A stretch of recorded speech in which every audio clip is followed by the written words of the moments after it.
Are you one of those people asking what in the world is going on in this real estate market? What is driving the craziness? Well, if you're thinking that, if you're wondering and you have the same questions like many, hang tight. I'm getting ready to address it here in just a second.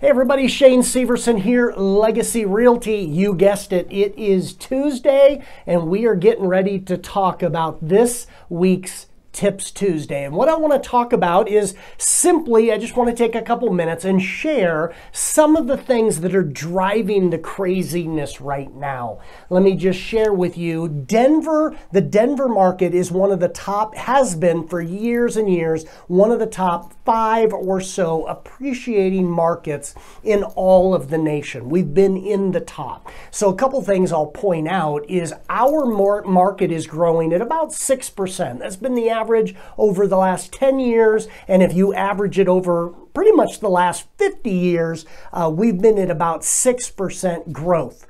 This last year, we grew at 26.5%. You heard me right, 26.5%. Something is driving that major increase. And there's lots of questions, lots of fears, lots of things going on. But let me just share a couple things with you that is driving this and why we're seeing such craziness right now. 2 main reasons. One is fear and one is money. So money and fear. So let me, and I'm just giving you a couple snippets of a couple things that are going on. So let me explain a couple different things that is going on. First of all, fear. We still have a great fear right now of COVID. A lot of the elderly and so forth, there is a fear out there legitimately that people don't want 40, 50 people walking through their house, touching their cupboards, touching their stuff.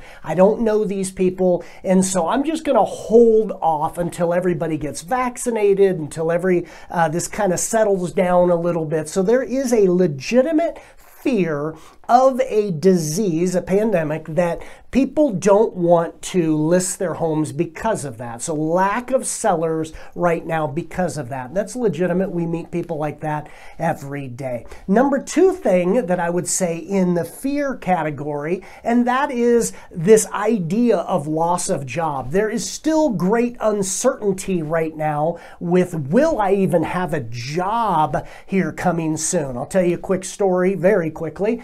I was at a meeting last week in a brand new, big industrial, big commercial building, and was in there, and it was like a ghost town. There wasn't anybody in there. You could look at brand new building, you could look in all these offices, big glass windows. There was like nobody in the building, nobody in these offices. That drives fear. If you were going to maybe move up and buy a bigger house, maybe you were going to downsize and sell and buy a smaller home. Right now, there are people out there that are just hanging tight because I don't know if I'm going to have a job in 6 months, 8 months. And so those kind of things, like I just told, drive fear in people, just uncertain if I'll have a job. So I'm going to hold off selling my house until I have certainty of job security. That's the 2 reason of fear.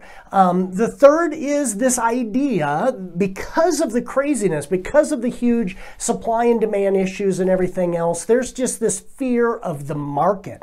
How many of you have thought, if I sell, maybe I was going to, again, buy a bigger house, maybe I was going to downsize, but if I sell, there's nothing to buy. That's a legitimate fear right now. I've told many of you, I'd be very careful because right now is a very hard time to buy, and that's legitimate. There's a fear of the market that if I sell, there's nothing for me to buy, and that becomes an issue. The last issue that I want to just simply talk about and share with you is this idea of money money.